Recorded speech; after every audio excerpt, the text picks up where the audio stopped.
Señora Presidenta, querida compatriota, señoras y señores jefes y jefas de las distintas delegaciones que conforman Naciones Unidas, quiero dirigirme a ustedes en un momento muy particular, no solamente del mundo, sino también de mi país. Quiero comenzar reflexionando sobre las palabras con que abrió esta Asamblea número 69 su secretario general, el señor Ban Ki-moon. Repasó parte o gran parte de los problemas, de las tragedias, de las calamidades que hoy conmueven al mundo. Y creo, si mal no recuerdo, que textualmente afirmó que estas turbulencias, así las definió, que hoy sacuden al mundo, ponen en peligro la multilateralidad. Yo creo sinceramente que gran parte de los problemas que hoy tiene el planeta, en lo económico y financiero, en materia de terrorismo y de seguridad, en materia de fuerza e integridad territorial, en materia de guerra o de paz, se debe precisamente a lo contrario, a la ausencia de una multilateralidad efectiva, concreta y democrática. Por eso, quiero especialmente hoy comenzar agradeciendo y felicitando a esta Asamblea General por la sanción de la resolución número 68/304 que se produjera el pasado 9 de septiembre, por el cual se decidió por fin, por amplia mayoría de 124 votos positivos, abocarse esta Asamblea a la construcción de una convención multilateral que genere un marco jurídico regulatorio en materia de reestructuración de deudas soberanas de todos los países. Una tarea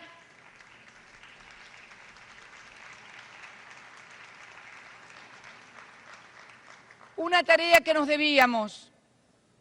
Yo he concurrido a esta Asamblea desde el año 2003, primero como senadora, luego a partir del año 2007 como presidenta, y siempre veníamos reclamando la reformulación de los organismos de los consejos de seguridad, como también del Fondo Monetario Internacional.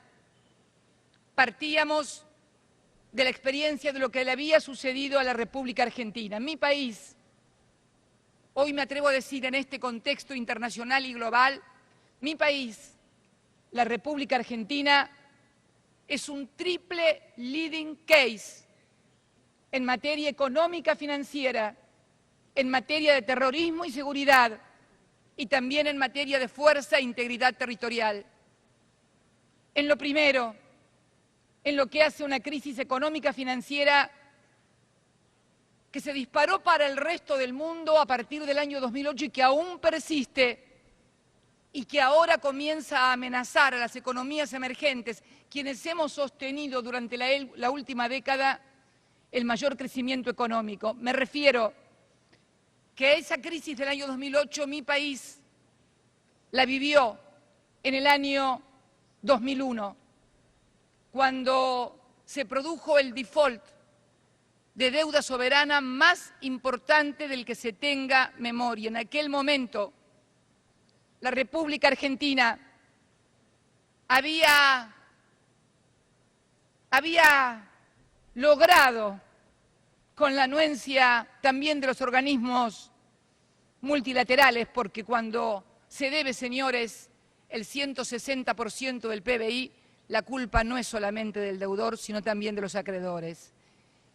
Y desde la dictadura del 24 de marzo de 1976, pasando por la etapa del neoliberalismo, en la cual la Argentina era presentada como una alumna directa en las asambleas del Fondo Monetario Internacional, finalmente acumuló una deuda sin precedentes que la hizo implosionar, no solo en términos económicos, sino también en términos políticos. Llegamos a tener 5 presidentes en una sola semana. Allí nadie se hizo responsable de lo que había pasado en la Argentina. La Argentina tuvo que arreglarse como pudo. Y en el año 2003, un presidente que había llegado al gobierno únicamente con el 22% de los votos, a los pocos meses de asumir, se presentó en esta asamblea y sostuvo que era necesario generar un modelo de desarrollo y crecimiento para el país, para que el país pudiera hacer frente a sus deudas, porque sostuvo, en una metáfora más que interesante, que los muertos no pagan sus deudas y que es necesario que los países puedan vivir, desarrollarse y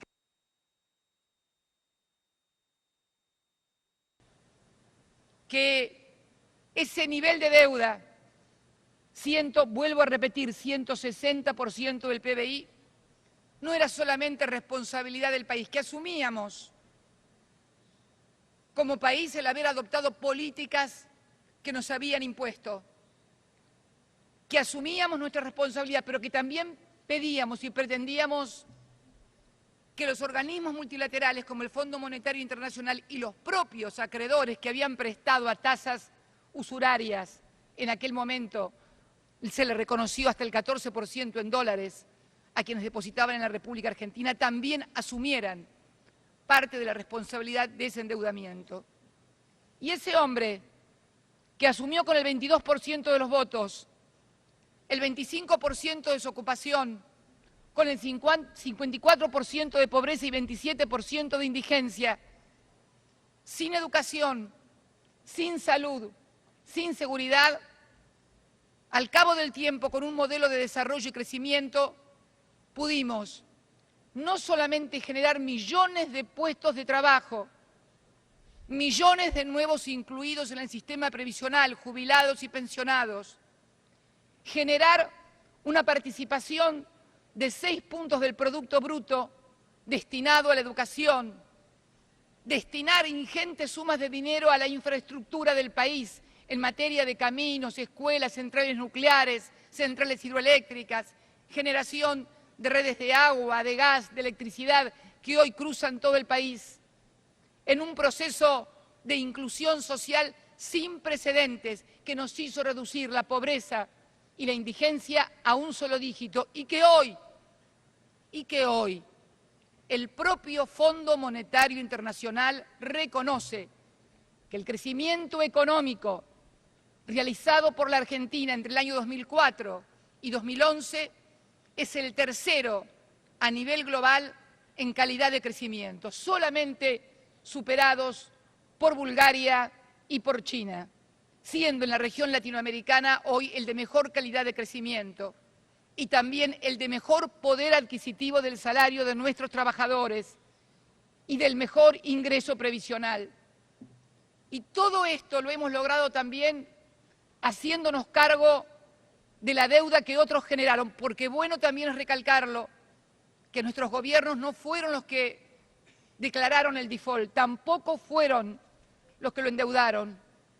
Fuimos sencillamente los que nos hicimos cargo como correspondía y pagamos desde el año 2003 a la fecha más de 190.000 millones de dólares. Repito la cifra, más de 190.000 millones de dólares, porque reestructuramos la deuda defaulteada con el 92,4% de los acreedores en 2 canjes de deuda. Uno, el que realizó el presidente Kirchner en el año 2005. Otro, el que realizó esta presidenta en el año 2010.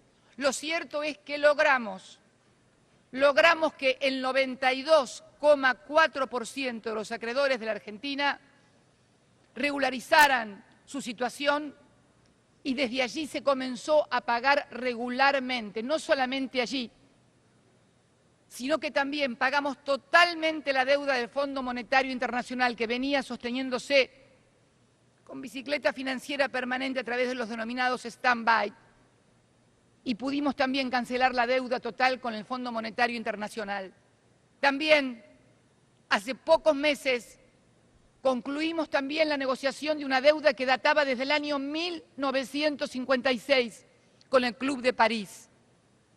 Para que ustedes tengan una idea, esta presidenta tenía 3 años cuando esa deuda comenzó a generarse, y el ministro de Economía de mi país, que discutió la reestructuración y la renegociación de esa deuda con el Club de París, no había nacido en el año 1956. Y sin embargo llegamos a un acuerdo con 19 ministros de Economía de la Unión Europea para finalmente reestructurar la deuda, y ya pagamos la primera etapa de 642 millones de dólares. Tampoco termina allí.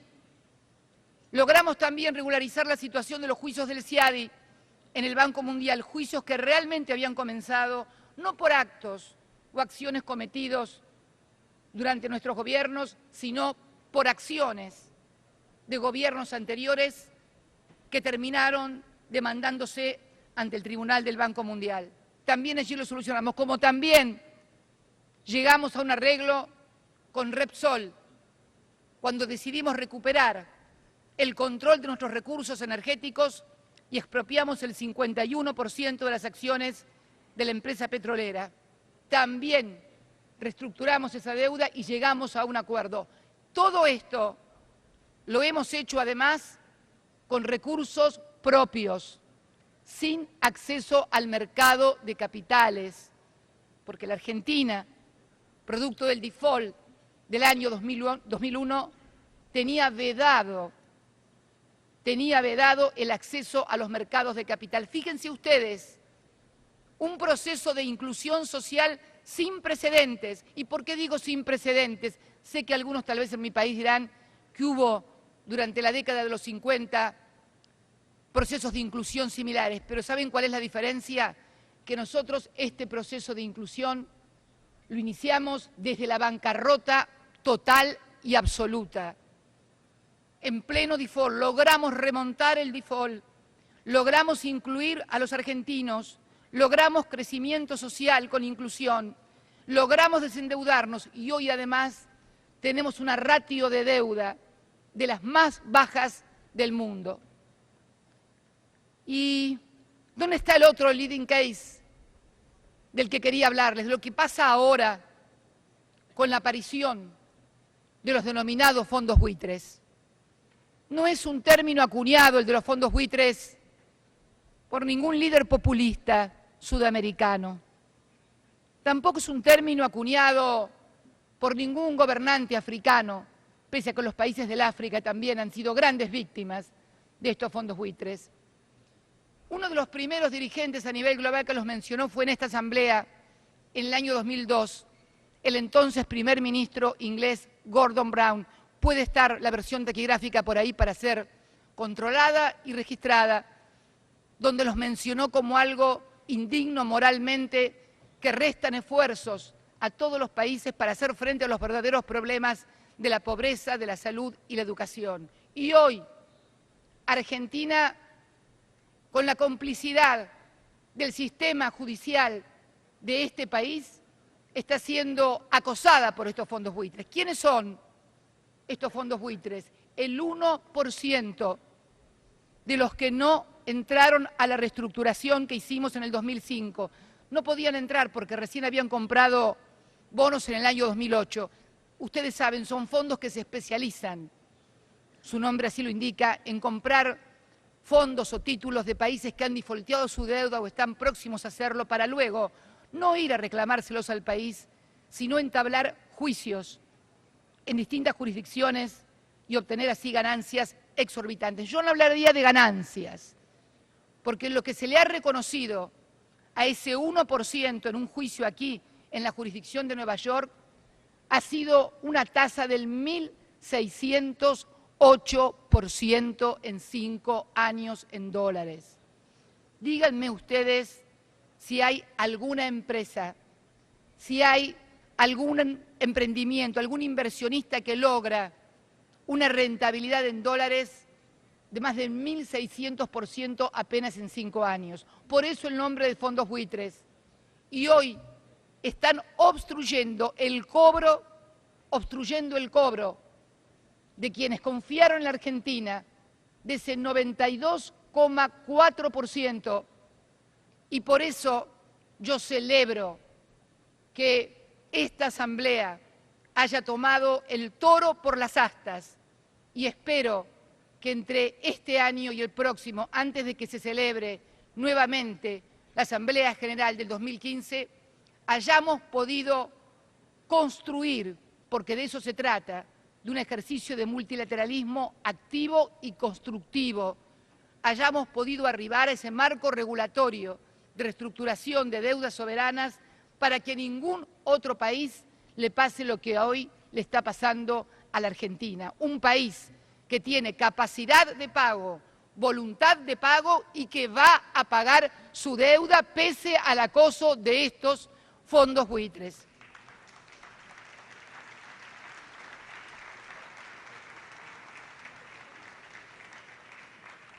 Fondos buitres que además amenazan y hostigan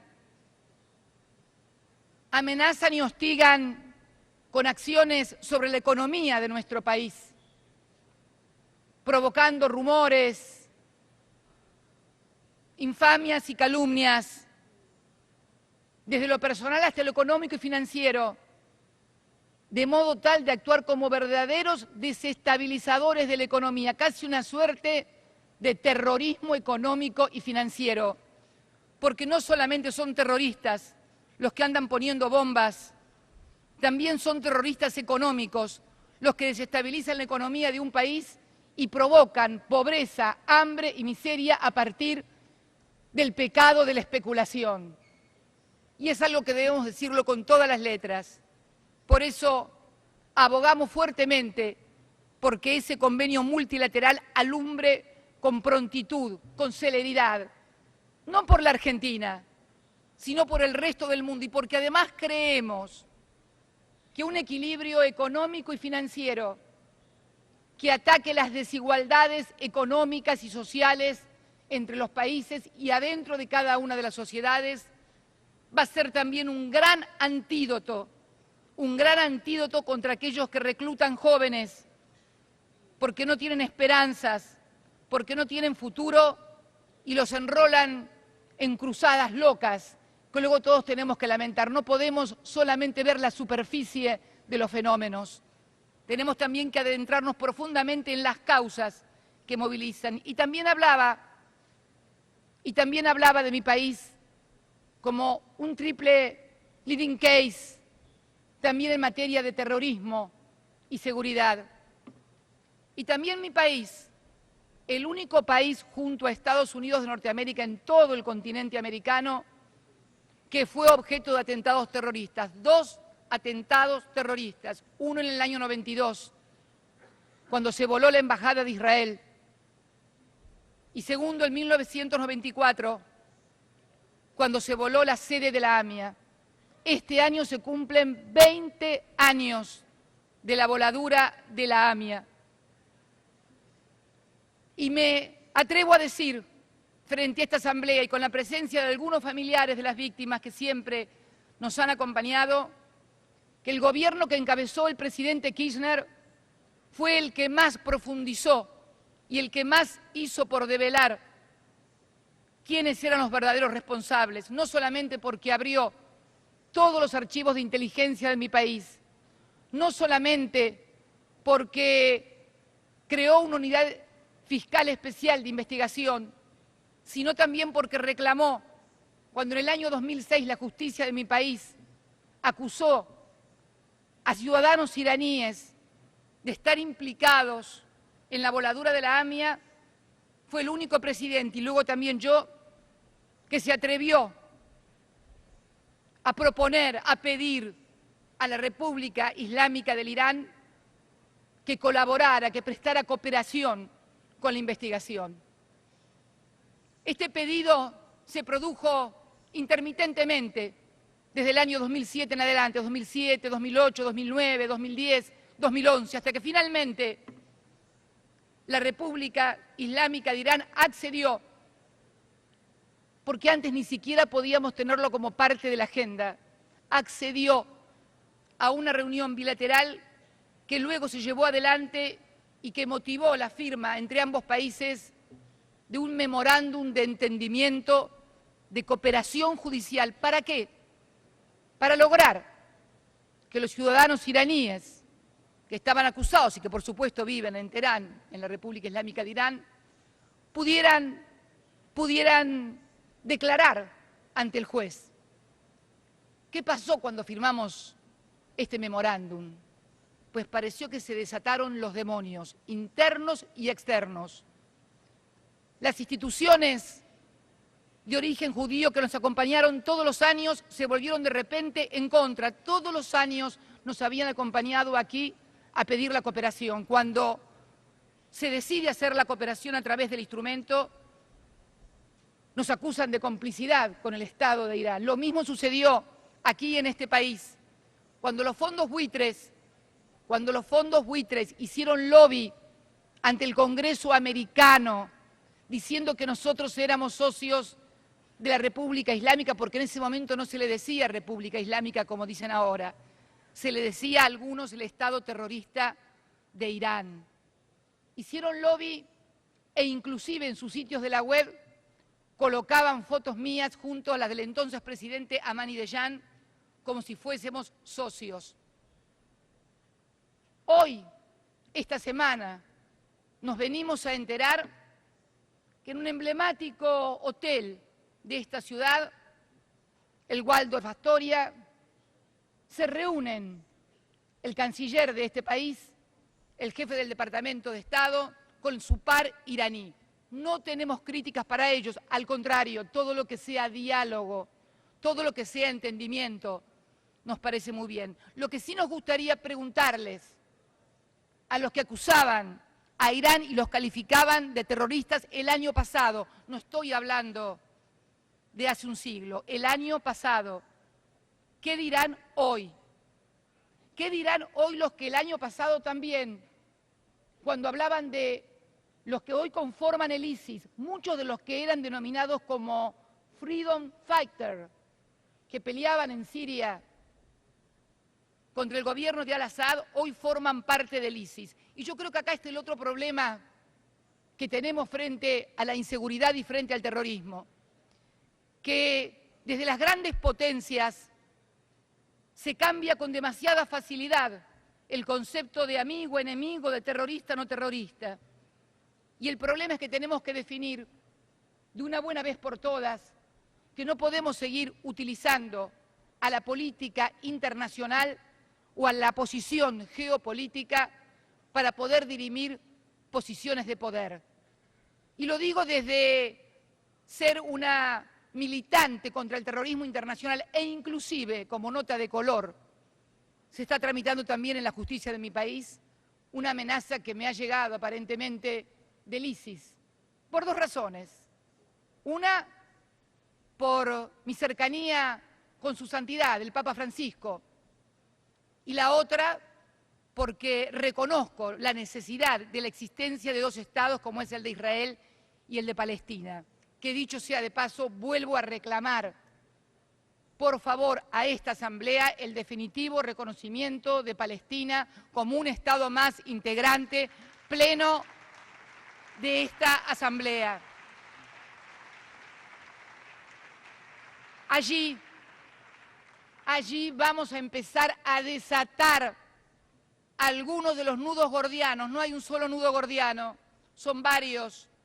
Allí vamos a empezar a desatar algunos de los nudos gordianos de la cuestión de Medio Oriente, el reconocimiento del Estado de Palestina, el derecho de Israel a vivir en sus fronteras, pero también el derecho de Palestina a que no se utilice contra ellos el uso desproporcionado y desmedido que ha provocado la muerte de cientos de niños y mujeres, cosa que condenamos, como condenamos también a aquellos que atacan con misiles a Israel. Fundamentalmente, creemos que en épocas de buitres económicos y halcones de la guerra necesitamos más palomas de la paz para construir un mundo más seguro. Necesitamos más respeto al derecho internacional, necesitamos más igualdad de tratamiento entre los que estamos aquí sentados. Porque también escuché por parte de un mandatario hoy por la mañana hablar del uso de la fuerza para atentar contra la integridad territorial o para no respetar la integridad territorial de un país. Aquí también la República Argentina es leading case, porque también tenemos pendientes desde hace más de 100 años con el Reino Unido el reclamo de soberanía y el reclamo de esta Asamblea para que se siente el Reino Unido con Argentina a discutir la cuestión soberana de Malvinas.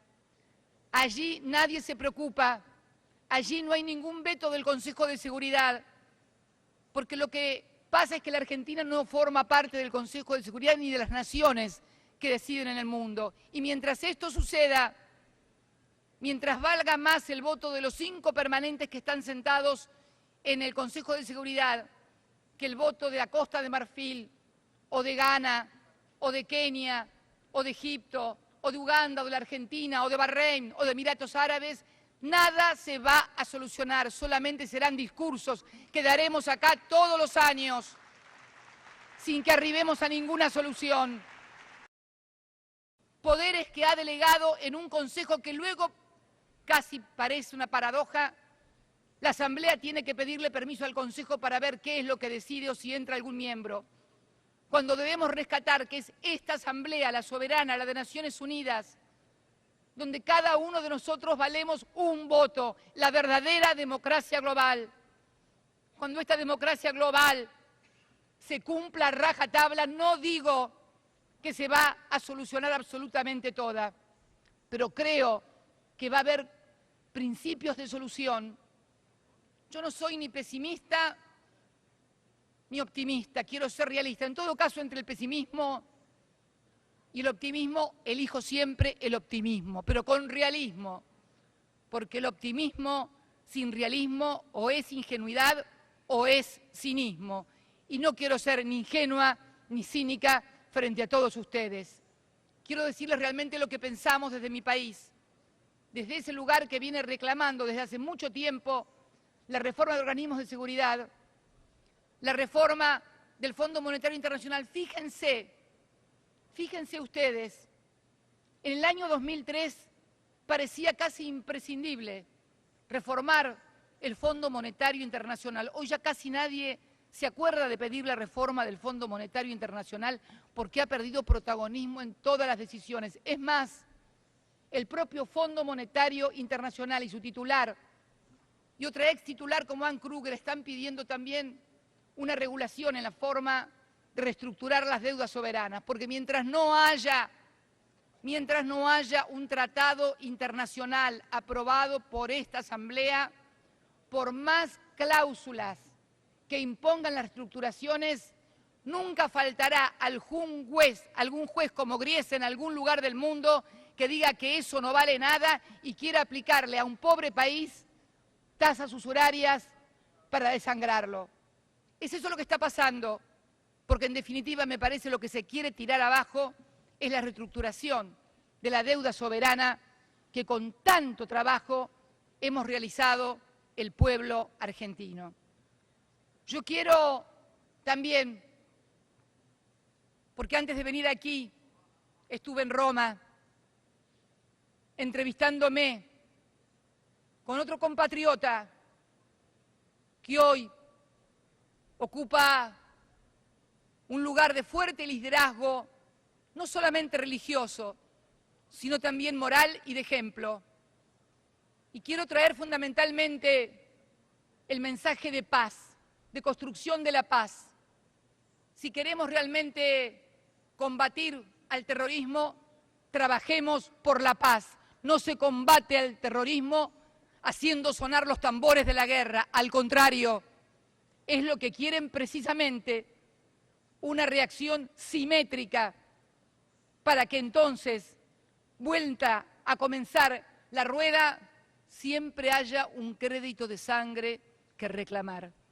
Por eso creo que es importante que reflexionemos profundamente acerca de estas cuestiones y traerles, por sobre todas las cosas, la certeza de que si esta Asamblea, si estas Naciones Unidas recupera su liderazgo, si esta Asamblea recupera su mandato ante la inobservancia por parte de muchísimos países de los derechos internacionales que sí le aplican a otros, pero que no reconocen para ser aplicados a ellos mismos, estoy segura que habremos contribuido fuertemente en la construcción de la paz, en la lucha contra el terrorismo, en la cual nadie va a estar ausente, pero fundamentalmente en dejarle a nuestros hijos un mundo mucho mejor del que hoy tenemos. Porque, y para finalizar, quiero recordar que el año pasado los problemas eran otros. El año pasado se hablaba de otros problemas y de otros peligros en materia de seguridad. Hoy han cambiado. Los que ayer eran malos, hoy no parecen tan malos.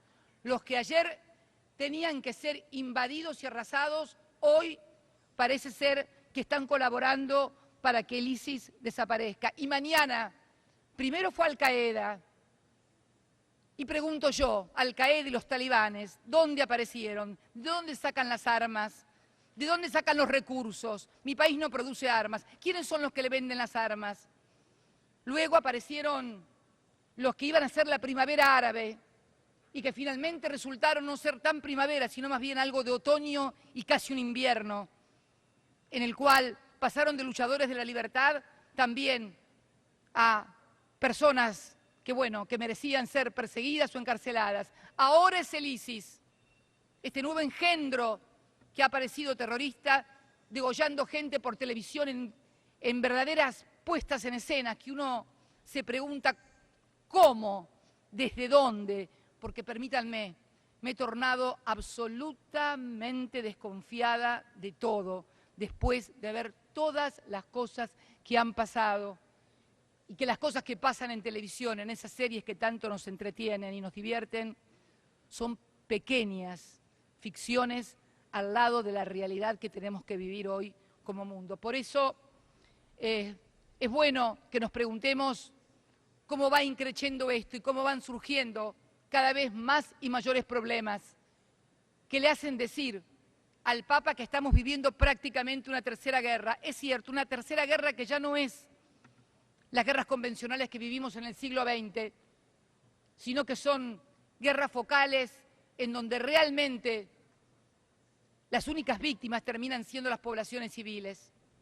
Por eso, dentro de unos instantes, en el Consejo de Seguridad del cual temporalmente formamos parte, queremos plantear alguna de estas cosas, algunos interrogantes. No tenemos certezas, no tenemos verdades absolutas, pero tenemos muchos interrogantes y queremos preguntárselos a aquellos que poseen mucha más información que nosotros, muchos más datos que nosotros, que cuentan con redes de información mucho más profundas que mi país.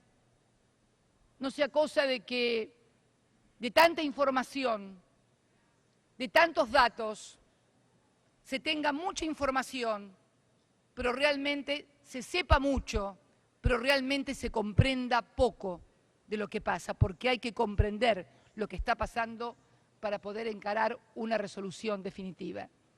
Agradezco profundamente una vez más la voluntad política de los países, de los 124 países que acompañaron la resolución 68-304. Sé, como todos lo saben, de que hubo presiones también para que no tuviéramos ese número o para que no hubiera votación. Pero creo que el ejercicio de multilateralismo práctico, efectivo y democrático de esa resolución demuestra que no todo está perdido. Por el contrario, está en las manos de cada uno de nosotros, de cada uno de nuestros países, abordar la solución real y efectiva de los problemas que hoy tiene el mundo. Muchas gracias y muy buenas tardes a todos y a todas.